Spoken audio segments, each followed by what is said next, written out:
Bon, je ne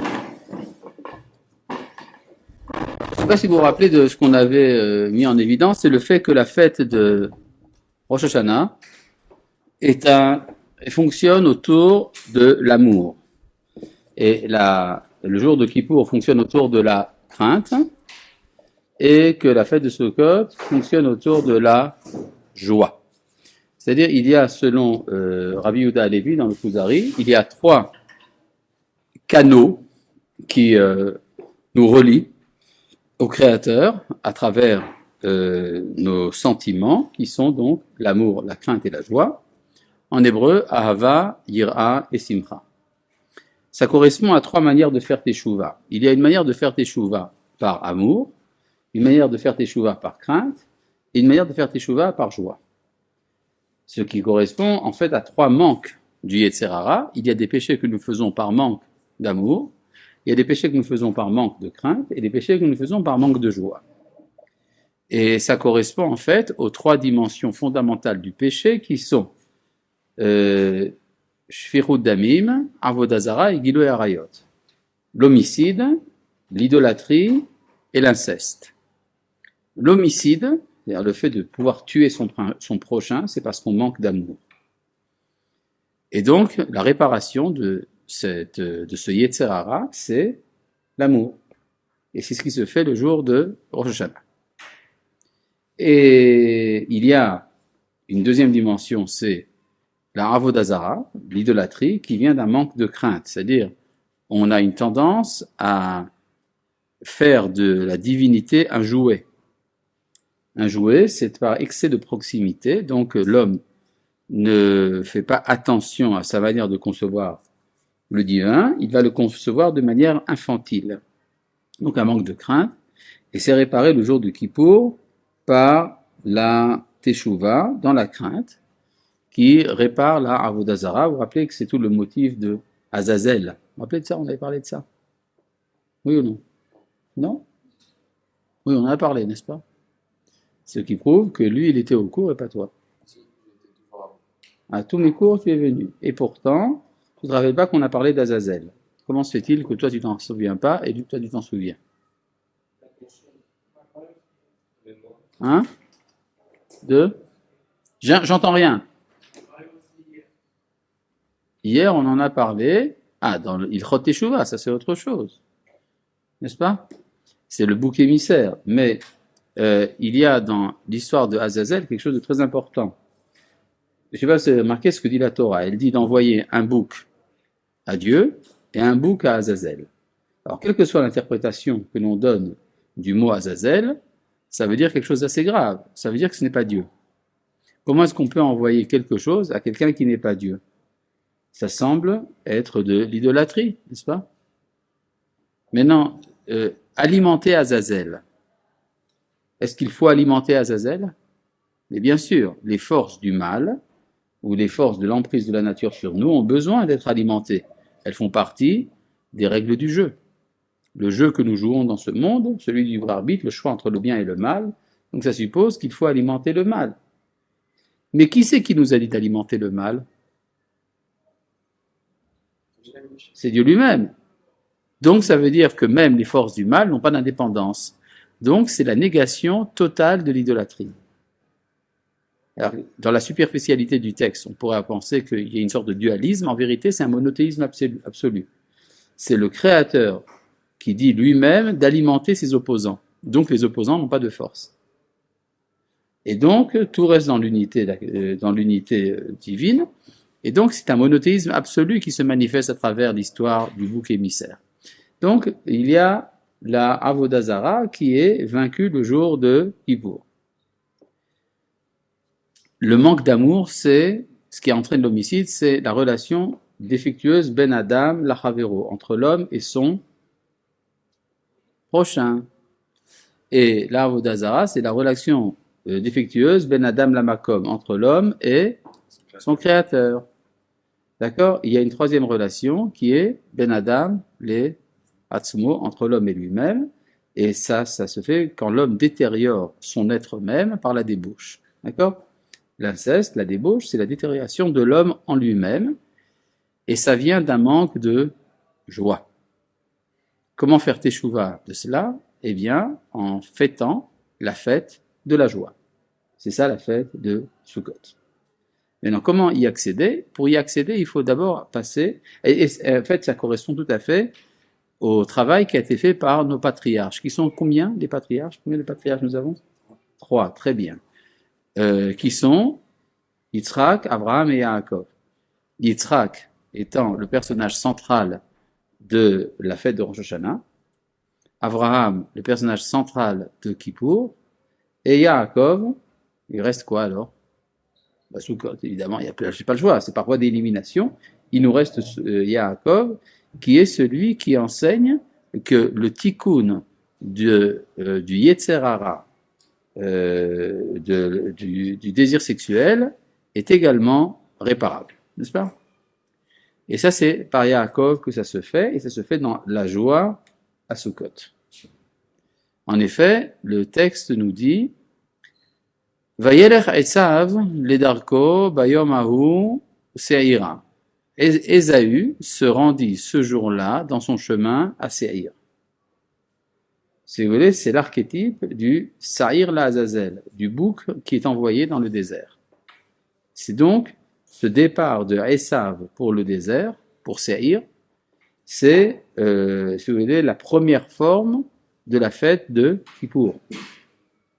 La suite du verset, c'est... Qu'est-ce qu'il y a encore? La suite du verset, c'est Ve'Yaakov nasa Sukkota. Et alors, Yaakov voyagea à Sukkot. C'est-à-dire qu'une fois le problème du Yetzer Hara réglé à Kippour, alors on peut envisager la fête de Sukkot.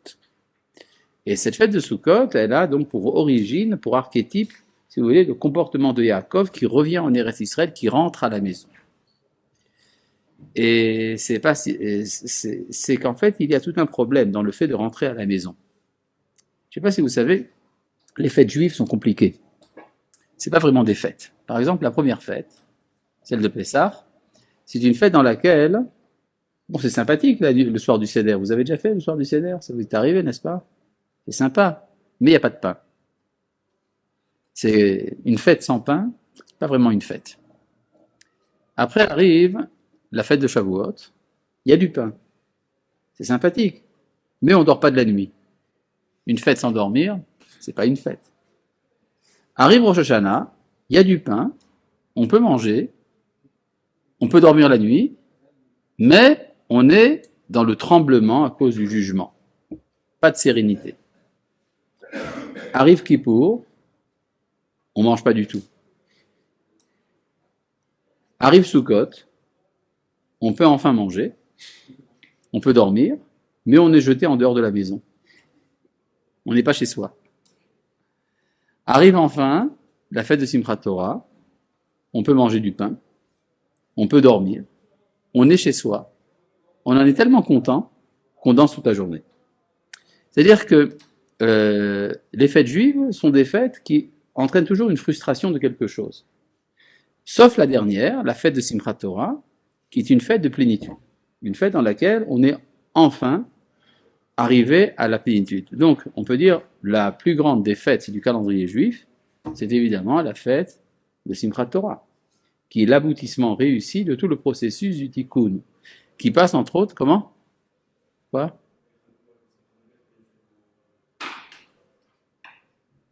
Il dit Hanouka, c'est pas une fête de. Je ne peux pas comprendre ce que tu dis, étant donné que tu n'as pas fini la phrase. Il y a quoi? Quelle est la question?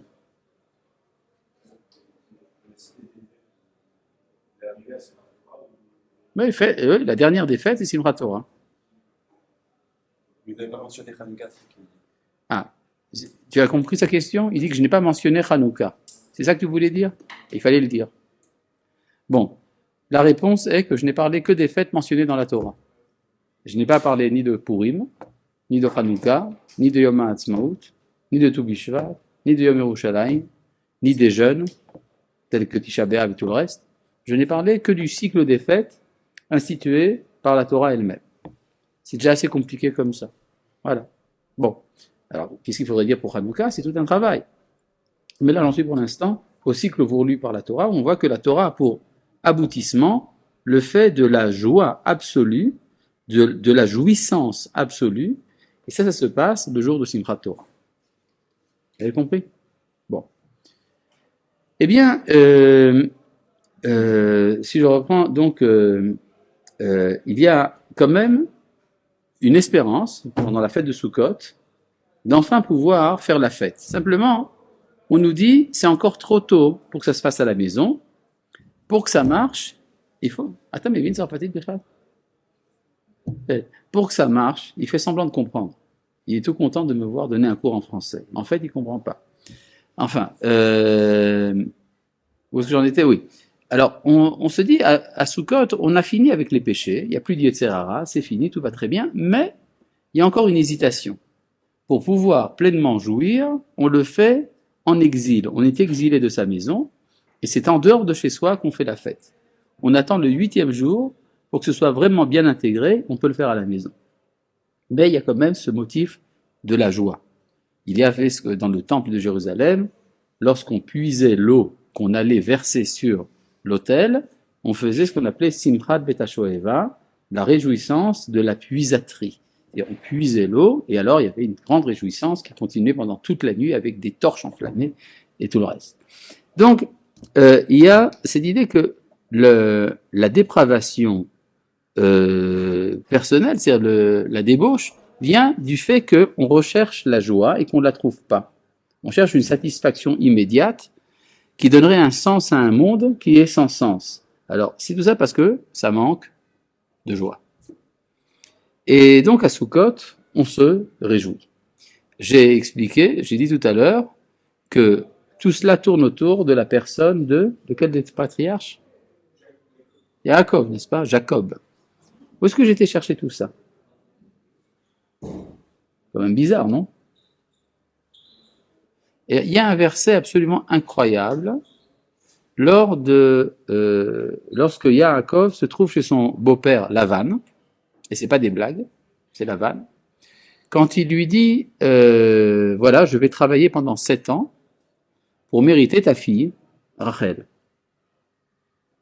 Et une fois qu'il a travaillé pendant 7 ans, il dit ceci, Vayomer Yaakov le Lavan, Hava et Ishti. Yaakov dit à Lavan, donne-moi ma femme. Kimaleu Yamai, parce que ma dette est remplie, Ve'avoa Elea, pour que je couche avec elle. Vous avez remarqué le style? C'est pas très convenable, quoi, disons. Hein? On peut pas, vos pères, oui, en plus. Alors, je sais pas, ça se fait pas. Alors, Rashi pose la question, il dit, mais enfin, le plus léger des hommes ne parle pas comme cela. Et Rashi dit, ce que Yaakov voulait dire en disant ça, dit, parce que je veux avoir des enfants. Bon, très bien, mais même si c'est pour dire je veux avoir des enfants, est-ce que ça se dit comme ça? Ça se dit quand même pas. C'est donc que Rashi cache quelque chose d'autre. C'est-à-dire, il y a un grand principe chez Rashi, c'est une chose que j'ai appris de mes maîtres, quand Rashi dit quelque chose d'extrêmement banal, c'est qu'il veut dire quelque chose d'extrêmement profond. Donc Rashi ici dit quelque chose d'extrêmement banal, c'est donc qu'il veut dire quelque chose d'extrêmement profond. Qu'est-ce que veut dire Rashi? Rashi dit simplement que Yaakov Avinu avait réparé le péché du premier homme. Quand le premier homme a péché, qu'est-ce que ça a entraîné immédiatement après? La honte. Il était gêné de sa nudité. Parce que c'est mélangé à l'acte de la reproduction quelque chose de bas. Il y a une certaine bassesse qui s'est mélangée à la vie conjugale, qui fait que c'est un sujet de honte. Mais si on a fait le tikkun, la réparation de la faute du premier homme, cette honte disparaît. Or, comme Yaakov Avinu était quelqu'un de la dimension, du niveau du premier homme, donc il ne ressentait pas de difficulté à s'exprimer de cette manière. Vous avez compris? C'est ça que ça veut dire. Donc ça veut dire que chez lui, il y a un véritable tikkun. Alors, il a été le prototype du tikkun. Maintenant, il ne reste plus qu'à l'imiter. C'est-à-dire, on peut, en étant comme Yaakov, faire ce tikkun. De même qu'Abraham a été le prototype du tikkun de la Avodah Zara. De même que Yitzhak a été le tikkun, le prototype du tikkun de Shfichut Damim, de l'homicide. C'est-à-dire que chacun a donné un moyen, a fait un jalon qui permet de surmonter le Yetzer Hara et en fait de le sublimer, si vous voulez, et donc d'en faire quelque chose de positif. Jusque-là, vous me suivez? Très bien. Et donc, cela est possible, mais dans un monde dans lequel le péché a été réparé. C'est le monde d'après Kippour. Maintenant, vous vous rappelez de ce qu'on avait dit à propos du nombre de jours de la fête de Sukkot? Combien de jours il y a dans Sukkot? Ah, c'est pour ça que je te pose la question. Combien de jours il y a dans Pessah? Pas du tout, il y en a 8. Il y en a 7 pendant lesquels on ne mange pas de Chametz, et le 8e se fait 7 semaines plus tard, c'est donc 50 jours plus tard, c'est le 8e jour dans lequel on mange du Chametz, c'est la fête de Shavuot. Simplement, c'est un 8e jour décalé. Pourquoi est-ce qu'il est décalé? À cause de l'impureté du monde, l'impureté de l'Égypte. Donc il faut se libérer. Mais la fête de Sukkot, qui est en fait une réplique de la fête de Pessah, combien de jours elle a? 7. Et le 8e jour, c'est une fête de Shavuot qui est collée. C'est-à-dire, on n'a pas besoin d'attendre. Dans un monde parfait, dès qu'on sort d'Égypte, on reçoit tout de suite la Torah. D'accord? Donc vous avez un 8e jour qui est collé. C'est en fait une fête de Shavuot, mais qui est accolée à une fête de Pessah. Et ça se passe pendant le mois de Tishré, et c'est possible parce qu'on a passé Kippour avant. Oui? Oui, c'est ça, c'est le 8e jour, c'est Simchat Torah, qui est Shmini Atzeret. C'est-à-dire qu'en France, par exemple, vous faites 2 jours, Shmini Atzeret et Simchat Torah. C'est une décadence, c'est une dérivée. À l'origine, c'est la même fête. Il y a 8 jours à Sukkot seulement, qui sont Shmini Atzeret et Simchat Torah en même temps. D'accord? Il y a une petite différence entre Shavuot et Simchat Torah, c'est qu'à Shavuot, c'est le jour où la Torah est donnée. En hébreu, ça se dit comment? Matan Torah, le don de la Torah. Tandis qu'à Simchat Torah, c'est le jour où on se réjouit de la Torah. Simchat Torah, ça suppose donc qu'à Shavuot, on ne se réjouit pas. Vous vous rappelez ce que je vous ai dit au nom du Maharal? Pourquoi est-ce que la Torah n'a pas dit que la fête de Shavuot, c'est la fête où la Torah a été donnée? Le jour où la Torah a été donnée. Vous vous rappelez? On avait posé cette question la dernière fois. Pourquoi est-ce que la Torah, quand elle nous dit de faire la fête de Shavuot, ne juge pas nécessaire de dire que c'est le jour où la Torah a été donnée? Vous vous rappelez de cette question? Non, vous vous rappelez pas qu'on avait posé cette question? C'était il y a 2 semaines. Ah, c'est terrible. Il fallait être là. Bon, la réponse que donne le Maharal, c'est qu'on ne peut pas faire la fête pour quelque chose qui est donné dans la contrainte. Or, la Torah nous a été donnée dans la contrainte, donc on ne peut pas se réjouir. Enfin, un grand principe qui est que quand on m'oblige à faire quelque chose de bien, même si je sais que c'est une chose qui est bonne pour moi, ça entraîne de ma part le rejet. Tandis que à Simchat Torah, c'est volontaire. C'est la Torah qui est voulue par ma propre volonté. Et donc il y a la joie de la Torah, Simchat Torah. D'ailleurs, c'est surprenant parce que depuis quand est-ce que cette fête du 8e jour de Sukkot est appelée Simchat Torah? Vous savez depuis quand? Ça fait seulement 1000 ans. C'est écrit ni dans la Torah, ni dans la Mishnah, ni dans le Talmud.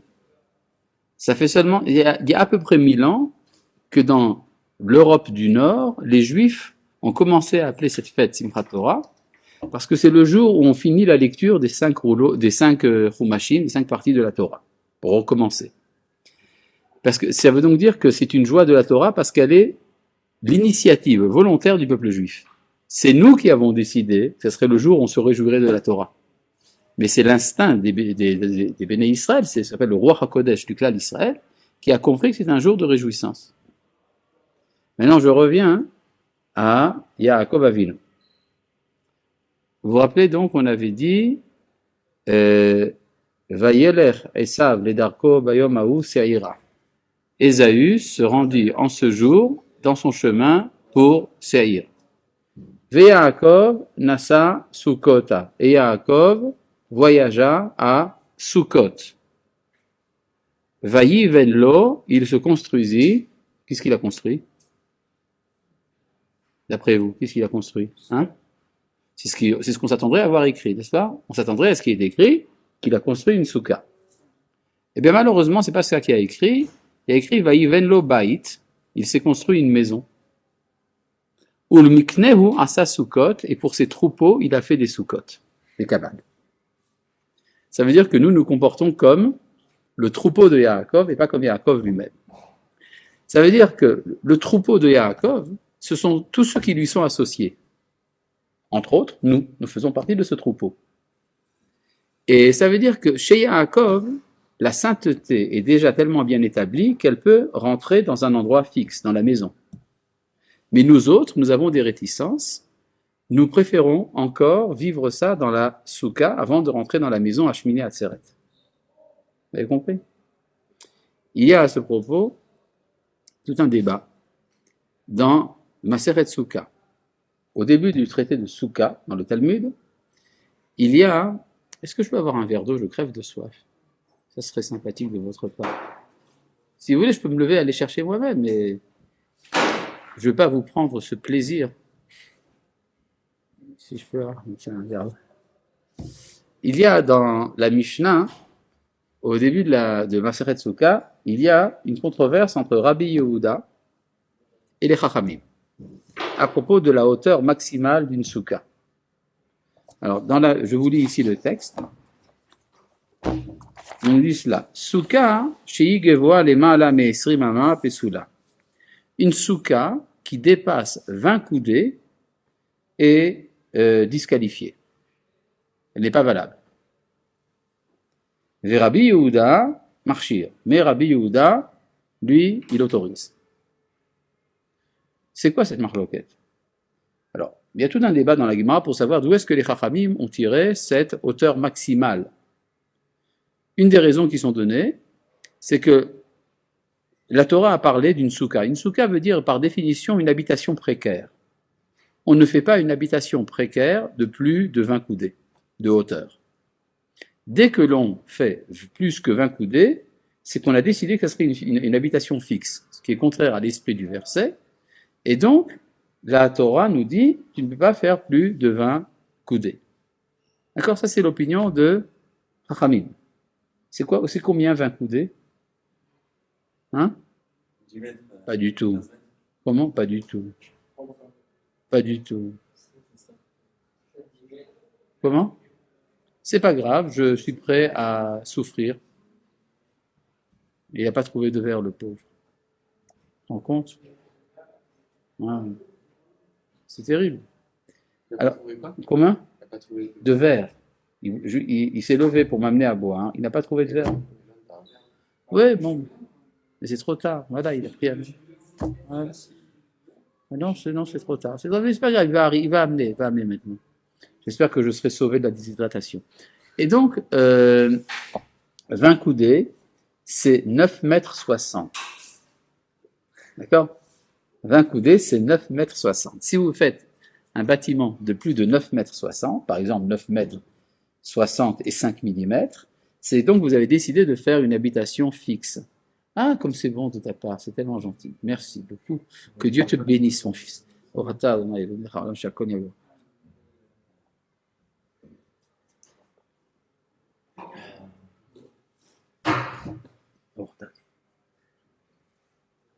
Vous voyez, ça y est, j'ai ressuscité.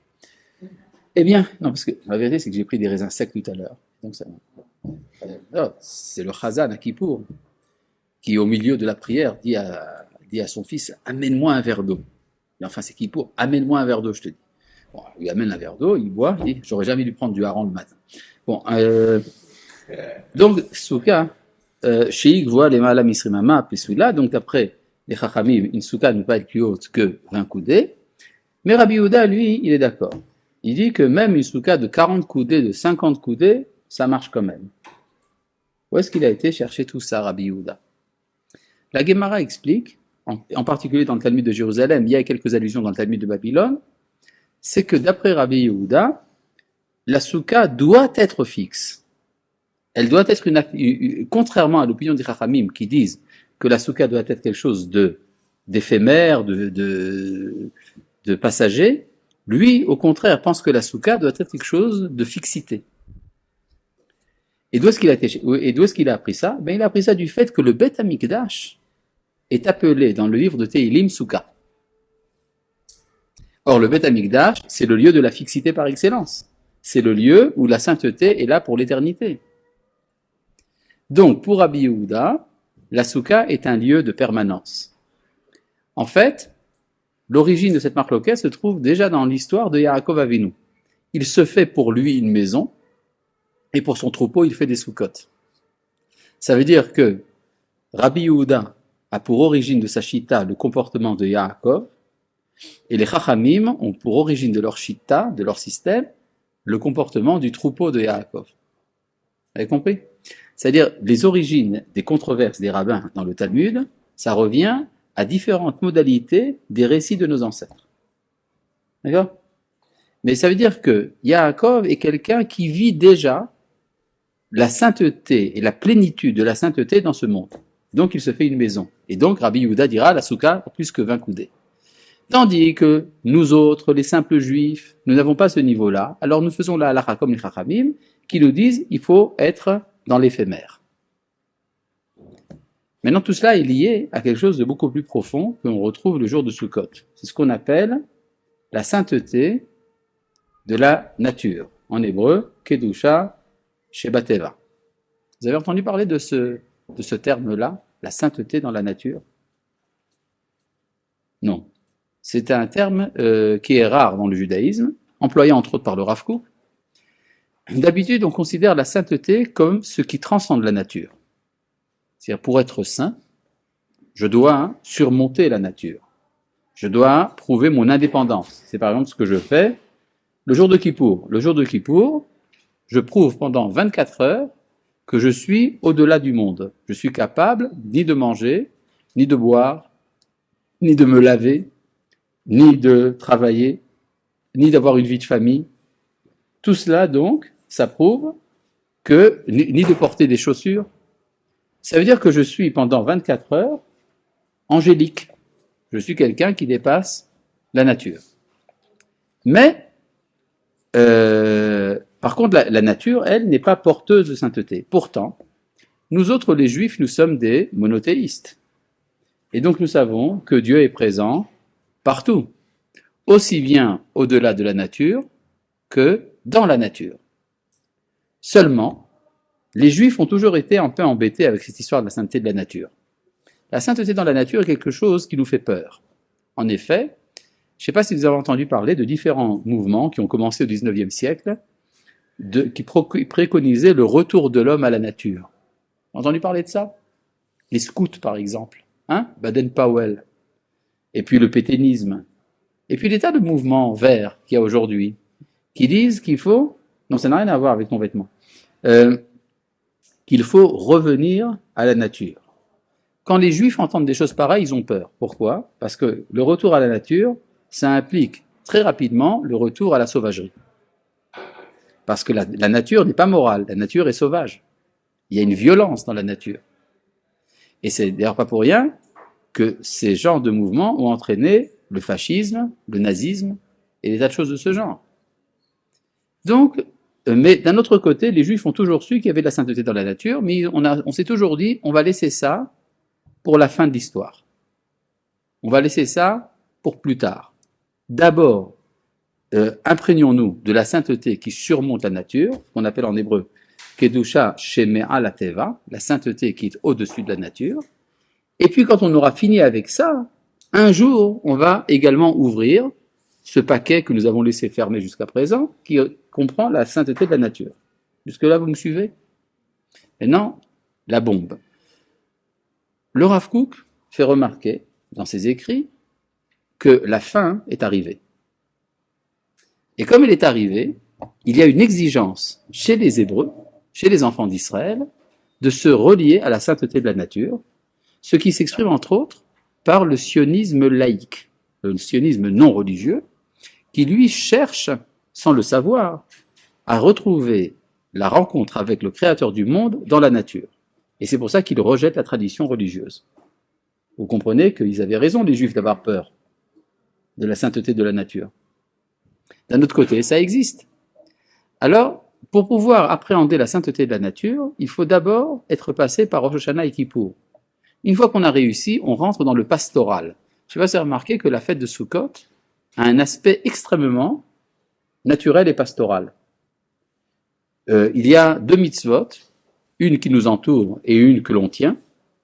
Toutes les deux sont liées aux plantes, à la botanique, n'est-ce pas? On est dans une soukha qui est faite de branchages et on agite un bouquet de plantes qui est formé de 4 espèces. 4 espèces vertes. Maïmonide dit dans le Guide des égarés, parce que les habitants du désert, quand ils voient des choses vertes, ça les réjouit. Nos ancêtres étaient dans le désert, et donc quand Moshe leur annonce « vous allez rentrer en Eretz Israël », la joie s'exprimera en tenant un bouquet d'espèces vertes, qui sont le cédra, la palme, la myrte et le laurier. N'est-ce pas? Et jusqu'à ce jour, les Bédouins ont une sorte de fascination pour le vert, qui fait que, par exemple, chez les Arabes, la manière de décorer une mosquée, c'est de la peindre en vert. N'est-ce pas? Ça vient de là. C'est-à-dire c'est cette fascination du verdâtre pour les habitants du désert. C'est-à-dire que la fête de Sukkot, c'est la fête de l'entrée en Eretz Israël. De même que vous avez une fête pour la sortie d'Égypte, Pessah, une fête pour le don de la Torah, Shavuot, une fête pour l'aboutissement, on rentre en Eretz Israël, Sukkot. Et donc tout ça c'est vert, c'est la réconciliation de l'homme avec la nature. Il y avait un juif du nom de Franz Rosenzweig. Vous avez entendu parler de lui? Si, Franz Rosenzweig. Comme, voilà, notre ami, il a entendu parler de Franz Rosenzweig. Si lui a entendu parler, donc vous aussi vous avez entendu parler. Franz Rosenzweig était un juif, philosophe, en Allemagne, au début du XXe siècle. Il a écrit un livre, L'étoile de la rédemption. Alors, la thèse de l'étoile de la rédemption, c'est la chose suivante. Je vais vous faire un petit dessin. Vous aimez les dessins? Oui, donc le problème, c'est que cette feuille, j'en ai besoin. Bon, non, bon, c'est pas grave. Ah, vous avez une feuille, voilà, c'est très bien. Voilà, c'est très bien. Ça, c'est très bien. Déjà, le verre d'eau. Maintenant, la feuille, c'est incroyable. Tu vas recevoir une relation particulière. Vous avez un feutre? Ah ben voilà, très bien. Sans faillotage. Hein. Ça, c'est un marqueur plutôt. Un feutre, un feutre. D'abord, vous voyez, bon, c'est pas grave, je vais vous faire le dessin. Franz Rosenzweig affirme la chose suivante. C'est qu'il y a dans le monde un triangle. Voilà. Pour ceux qui n'arrivent pas à voir de loin, je vous dis tout de suite, c'est un triangle. Le triangle est fait de 3 pôles. En haut, vous mettez Dieu. À droite, en bas, vous mettez le monde. Et à gauche, en bas, vous mettez l'homme. Dieu, le monde et l'homme. C'est un triangle. Jusque-là, vous suivez? Bon. Franz Rosenzweig nous dit qu'il y a un deuxième triangle. Le voici. Ce n'était pas difficile, il suffisait de l'inverser. Vous mettez ici, sur la droite, vous mettez création. Sur la gauche, vous mettez révélation. Et en bas, vous mettez rédemption. Maintenant, vous prenez les 2 triangles et vous les superposez. Ça vous donne une étoile qu'il appelle l'étoile de la rédemption. Entre Dieu et le monde, il y a la création. Regardez comme c'est bien écrit. Entre Dieu et le monde, eh bien, Dieu est créateur. Donc la création, c'est la manière dont Dieu se met en relation avec le monde. Entre Dieu et l'homme, il y a la révélation. La Torah, par exemple. N'est-ce pas? Dieu se révèle à l'homme, c'est comme ça qu'il le considère. Maintenant, je sais pas si vous avez remarqué, entre l'homme et le monde, il y a une sorte de divorce. Depuis que l'homme a commencé à réfléchir, l'homme a cessé d'être naturel. À tel point même qu'il y avait un Suisse du nom de Jean-Jacques quelque chose, qui disait que c'est la société qui a corrompu l'homme et qu'il faut le ramener à l'état naturel, ce qu'on appelle le bon sauvage. N'est-ce pas? Bon, c'était d'une naïveté absolument navrante, mais en tout cas, il l'a dit. Bon, il l'a dit assez lentement, mais il l'a dit quand même. Et donc, mais pour Franz Rosenzweig, il y a un moment où viendra la réconciliation de l'homme avec la nature, et c'est ça la rédemption, la Géoula. Donc, il y a un projet de ramener l'homme et le monde à une sorte d'unité, sans que l'un fasse disparaître l'autre, qu'il y ait un dialogue réel entre l'homme et la nature, une réconciliation. Eh bien, cette réconciliation, on l'a réussi lors de la fête de Sukkot. Est-ce que là, vous me suivez? Bon. Vous vous rappelez qu'il y avait, dans le jardin d'Éden, des fruits. Il y avait des arbres. Et les arbres étaient porteurs de fruits. Il y avait un arbre qui portait un fruit qu'on appelait l'arbre de la vie. Et il y avait un autre arbre qu'on appelle l'arbre de la connaissance.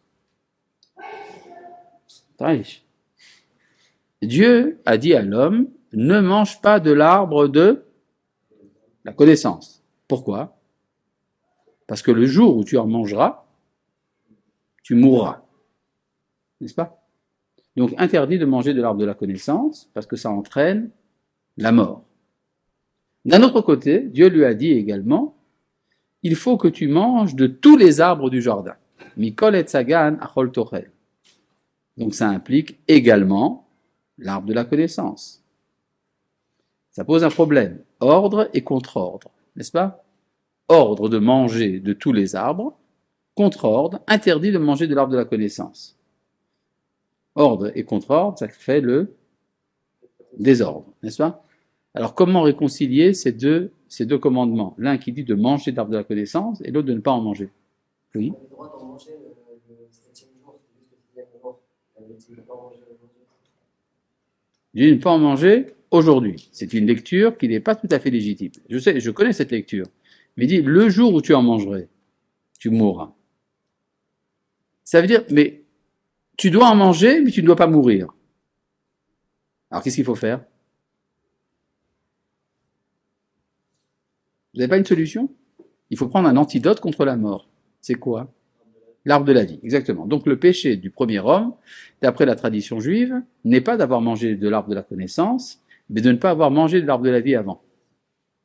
Très important ce que je dis là. Parce que sinon l'histoire des hommes, c'est une histoire absurde. C'est la jardinière d'enfants qui a dit, les enfants, je sors pour quelques minutes. Attention, il y a sur la table centrale dans le jardin d'enfants une boîte avec le meilleur bonbon du monde. Mais c'est interdit de l'ouvrir, cette boîte, n'est-ce pas? Je reviens tout de suite, hein, les enfants. Après 5 minutes, elle revient, la boîte est ouverte, le bonbon a disparu.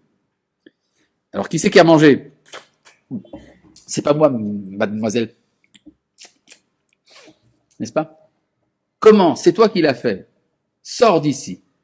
Et c'est à cause de ça qu'il y a des malheurs dans le monde. À cause d'une histoire infantile au possible. Vous y croyez, vous? À moins que vous aimez les conceptions magiques du monde. En fait, c'est pas ça du tout. C'est d'une cruauté absolument incroyable de dire à un enfant, écoute, le meilleur du monde, c'est là, et tu peux pas en toucher, tu peux pas en manger. C'est absolument incroyable, c'est du sadisme. En fait, c'est pas ça du tout. Il faut en manger de la manière qui ne soit pas nocive. Donc, il faut d'abord manger l'arbre de la vie. En d'autres termes, la connaissance n'est pas un mal. Contrairement à ce qu'on pourrait penser, la connaissance est un bien. Seulement, la connaissance seule risque de mettre à mort. J'en connais trop, mais je n'ai pas assez de vie. Alors il faut d'abord goûter à la vie, et alors la connaissance permet l'épanouissement de la vie. C'est-à-dire qu'en fait, on peut dire, le péché du premier homme a été avoir été à l'université avant d'avoir fait de la yeshiva. Vous avez compris le problème? Oui. Quel intérêt pour eux de manger de l'arbre de la vie, puisqu'il était déjà immortel? Qui te dit qu'il était immortel? C'est pas écrit. Il faut le prouver, ce que tu dis. Et donc, une fois que c'est fait, qu'est-ce qu'il faut qu'il fasse? Une fois que l'homme a fait cette gaffe, qu'est-ce qu'il doit faire? Mais il doit mourir. Oui? Parce que Hachem, il a dit à Adam le jour où tu en mangeras, tu mourras. C'est-à-dire que s'il en avait pas mangé, il était immortel. Non, ça prouve absolument rien. Donc, Ce que dit donc ici la Torah, c'est que l'homme aurait dû manger de l'arbre de la vie d'abord. Une fois qu'il a mangé de l'arbre de la connaissance, que dit la Torah? Dieu le renvoie du jardin d'Éden pour qu'il ne mange pas de l'arbre de la vie. Qu'est-ce que ça peut lui faire? Il a fait la gaffe, il a mangé de l'arbre de la connaissance, il risque d'en mourir. Donne-lui vite de l'arbre de la vie. Vous avez compris le problème? Piquoir nefesh, ça dépasse tout, non? Vous avez compris ma question? Parce que s'il avait mangé de l'arbre de la vie ici, il aurait jamais pu réparer sa faute. Exactement, c'est ce que dit Rabbi Chaim de Volojine. Il serait rentré dans l'éternité avec sa faute et donc il serait été irréparable. Donc, il faut qu'il meure, ce qui est un bien, pour qu'il puisse à nouveau renaître et prendre de l'arbre de la vie, et après manger l'arbre de la connaissance, et donc réussir. Donc la mort est un bien, de ce point de vue-là. D'accord? Qu'est-ce que c'est sa mort? C'est tout un problème. En fait, si vous approfondissez le texte, vous verrez que la mort du premier homme, c'est la naissance. Enfin, ça, c'est... Oui, c'est quand il arrive dans ce monde. Mais c'est ça la chute. Mais pourquoi je vous dis tout ça? Quand est-ce que ça s'est passé d'après le calendrier juif? Ça s'est passé quand, cette histoire du péché? À Rosh Hashanah, n'est-ce pas? Une fois ça fait, qu'est-ce qui se passe? Il est jeté. N'est-ce pas? Il est jeté. Comment? Il est jeté samedi soir. Et donc, c'est le deuxième jour de Rosh Hashanah. Bon, c'est pas si simple. Il y a différents midrashim. En tout cas, il entre donc dans la mort. C'est un moment où il doit faire son travail d'introspection, de revenir sur lui-même. Ça s'appelle faire Teshuvah. Et il le fait pendant les 10 jours de Teshuvah, Aseret Teshuvah. Qu'est-ce qui se passe à Kippour? C'est une fête de quoi? Qu'est-ce qu'on fête à Kippour? Non. Oui.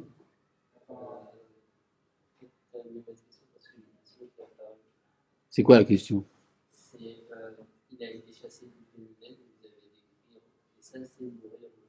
Oui. Et donc quand il sera mort, en fait, c'est pas vraiment il est mort, C'est là qu'il est vivant. Là qu'il est vivant, et donc il peut manger. Maintenant, qu'est-ce qu'il doit manger? L'herbe de la vie. Quand est-ce qu'il fait ça? À Kippour. Qu'est-ce qu'on fête à Kippour? Non, je dis non. Vous vous rappelez pas? On a vu ça dans la Mishnah, dans la fin du traité de Ta'anit. On fête le fait qu'on ait reçu la Torah. Quand est-ce qu'on a reçu la Torah? À Kippour, évidemment. Les deuxièmes tables. C'est-à-dire, à Shavuot, Dieu a parlé, mais on n'a rien reçu. Le 17 Tammuz sont venues les premières tables, mais elles ont été brisées. Moshe remonte, il descend à Kippour avec les tables de la loi. Donc, Kippour, c'est le jour où nous fêtons le fait que la Torah nous a été donnée. Or, la Torah est appelée dans le livre de Mishlei, Etz Chaim, l'arbre de vie. Donc, on mange de l'arbre de la vie à Kippour. Qu'est-ce qu'il nous reste à faire maintenant, donc? À manger l'arbre de la connaissance. Maintenant, l'arbre de la connaissance, il y a un petit problème. C'est qu'il y avait deux interdictions. D'une part, d'en manger, mais il y avait une autre interdiction qui a été décrétée par Hava. C'était quoi? De ne pas y toucher.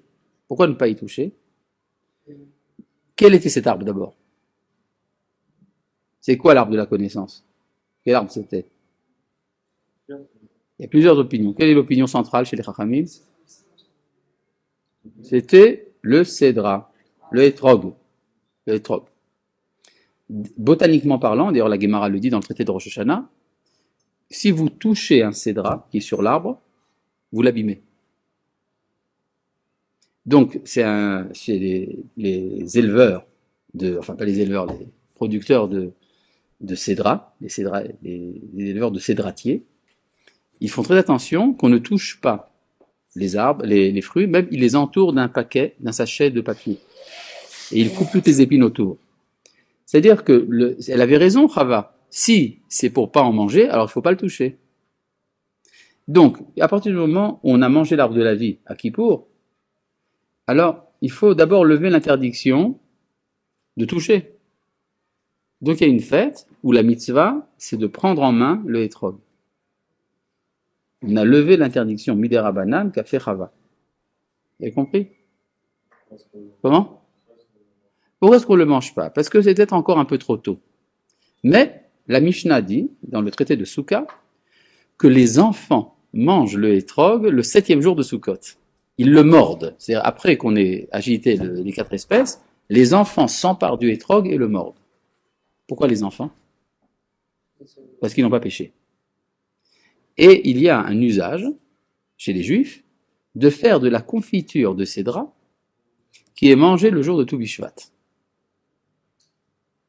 C'est-à-dire, on passe à travers l'hiver pour faire le tikkun, et alors, on peut maintenant, non seulement, on a le droit de manger, c'est même une mitzvah. Et il y a une habitude, qui a commencé chez les Ashkenazim au XIIe siècle, qui est de faire une prière spéciale à Sukkot, non, à Tou Bishvat, pour avoir un bel étrog à Sukkot. D'accord? Vous avez compris le cycle, comment ça marche? C'est-à-dire que ce que nous révèle ici la Torah, c'est qu'il n'y a pas de disqualification de principe de la sainteté de la nature. Bon, seulement ça demande un processus, mais ce processus peut réussir. C'est-à-dire, il y a une preuve que la vie sur terre n'est pas un enfer. Rabbi Yehuda Ashkenazi, Manitou, disait que il y a un moment dans la vie où tout le monde est heureux. C'est lors de la choupa. Vous avez déjà été à une choupa? Hein, vous avez marqué? Il y a un moment comme ça, assez court, mais il y a un moment où il y a une joie intense que tout le monde ressent au moment de la choupa. Il dit pourquoi est-ce qu'il y a cette joie lors de la choupa? Parce que c'est le moment où il est clair pour tout le monde que le Yetzer Hara et le Yetzer Hatov veulent la même chose. Ce qui est donc la preuve que notre monde n'est pas un enfer. C'est très important de le savoir une fois dans sa vie. Parce que sinon, ce monde est absolument insupportable. Un monde dans lequel il y a une lutte permanente entre le Yetzer Hara et le Yetzer Hatov. Et donc, il est possible d'arriver à l'harmonie des Yetzarim, et donc, la vie peut être heureuse. Oui? Mais parce que dans le mariage, c'est une sanctification de la vie conjugale. N'est-ce pas? Or, le Yetzer Hara sexuel introduit dans l'homme un déséquilibre. Il y a une lutte permanente entre les exigences de son corps et les exigences de son âme. Mais la Torah a sanctifié. Et donc, il y a harmonie. Après l'harmonie, il y a la joie. D'accord? Vous avez compris? C'est ça pour ça que c'est Yaakov Avinu qui est au centre de l'histoire de Sukkot. Maintenant, il y a une joie particulière qui se faisait le jour de Sukkot. On avait dit Simchat Vetashoeva, la joie qu'on faisait lorsqu'on puisait l'eau pour la verser sur l'autel. Et quand on faisait cette joie, une fois qu'on avait versé l'eau sur l'autel, on faisait des danses nocturnes. Comment? Pas tous danser. Les Chachamim, le peuple venait voir les Chachamim danser avec des torches enflammées, ils jetaient, ils jonglaient avec des torches enflammées, et le peuple venait voir ça. Mais comment est-ce qu'on faisait l'éclairage? Il faut bien éclairer tout ça. Alors, il y a dans la Mishnah des détails sur ce qui se passait. Je vais le faire très rapidement parce qu'il nous reste très peu de temps, et ça vaut la peine. On dit comme ça, Mishelora simchat vetashoeva lora simcha miyamav. Celui qui n'a pas vu la joie qu'on faisait lors de la puisaterie n'a jamais vu de joie de sa vie. Ça veut donc dire que la joie qu'il y avait là-bas était une joie qui n'était pas de ce monde. Parce que dans ce monde, il y a le Yetzer Hara. Mais ça, c'était une joie d'un monde sans Yetzer Hara. Donc il y avait la joie absolue. Bemotzei Yom Tov Harishon Shel Chag, à la sortie du premier jour de la fête, Yaredu le'ezrat anashim. On descendait dans le parvis des femmes. Ça veut dire quoi, descendre dans le parvis? C'était où le parvis des femmes? Dans le Beth Amikdash, il y avait la partie basse qu'on appelait le parvis des femmes. Après, il y avait 15 degrés. Et après, il y avait le parvis d'Israël. N'est-ce pas? Et là-bas, il y avait l'autel et les prêtres. Maintenant, le parvis des femmes, il était plus haut que le mont du temple. Alors pourquoi est-ce qu'on dit qu'on descendait? Peut-être qu'on y montait? Ça veut dire, la Mishnah, en fait, cache quelque chose. Ça veut dire exactement, on allait dans l'endroit le plus bas pour en faire le tikkun. Et ce que dit ici, ou metaknim sham tikkun gadol. On faisait là-bas une grande réparation. Le tikkun, c'est la réparation de tout. Gadol, ça veut dire c'est celui de la fin des temps. C'était quoi? Alors la Gemara dit parce qu'on faisait là-bas une barrière entre les hommes et les femmes, pour qu'il n'y ait pas d'Yetzer Hara. La Gemara dit c'est uniquement à l'époque du deuxième temple que ça se faisait. À l'époque du premier temple, ça se faisait pas, il n'y avait pas d'Yetzer Hara du tout. Mais enfin, c'est-à-dire qu'on arrivait à dominer l'Yetzer Hara. Menorot shel Zahav Ayusham, il y avait des lampes en or. Ve'arba Sfalim shel Zahav, avec 4 coupes d'or. Berachem, à leur sommet. Ve'arba Sulamot, et 4 échelles. L'école Echad Ve'echad, pour chaque coupe. Ve'arba'a Yeladim, et 4 jeunes gens. Mipirche Keuna, des adolescents parmi les prêtres. C'est-à-dire, c'est des adolescents. C'est entre 13 et 18 ans. N'est-ce pas? Uvidehem, Kadim Shel Me'ave Esrim log, avec des cruches de 120 logs. Un log, c'est un tiers de litre. Donc ça fait quelque chose comme 40 litres. 40 litres d'huile. Shem Atilim Bechol Sefel Vesefel, qu'ils jetaient dans chaque coupe. Et c'était avec ça qu'on allumait. Mais comment est-ce qu'on allumait? D'abord, vous voyez que ce sont des jeunes. Des jeunes, ceux qui ont un problème avec le Yetzer Hara. Et comment est-ce qu'on faisait les mèches? Alors ça, ce qui est très intéressant, c'est que la Mishnah rentre dans le texte. Comment est-ce qu'on faisait les mèches? Les mèches, on les faisait Miblae, Mirnese, Kohanim ou Mehemianehen. On prenait les pantalons et les ceintures usées des Kohanim. Pourquoi? Parce que c'était fait de lin. N'est-ce pas? Et on en faisait les mèches. Et c'est avec ça qu'on allumait. Ah bon? Mais il y avait d'autres vêtements de lin. Il y avait également la tunique. Et il y avait également la coiffe des Kohanim. C'était aussi fait de lin. Il y avait 4 vêtements de lin. Alors pourquoi est-ce que la Mishnah nous parle uniquement de la ceinture et des pantalons? C'est la partie basse, exactement. C'est-à-dire c'est parce qu'on faisait le tikkun du Yetzer Hara. Et donc c'est ça qui a entraîné la joie qui était telle que tout le peuple se réjouissait ce jour-là. Et c'est pour ça qu'après il y a tout un débat autour du Yetzer Hara et de la disparition du Yetzer Hara à la fin des temps, etc. Donc vous avez donc 3 manières de faire Teshuvah. Une dans la joie à Rosh Hashanah, non, dans l'amour à Rosh Hashanah, dans la crainte à Kippour, et dans la joie à Sukkot. Voilà, c'est tout pour aujourd'hui. On se retrouve l'année prochaine.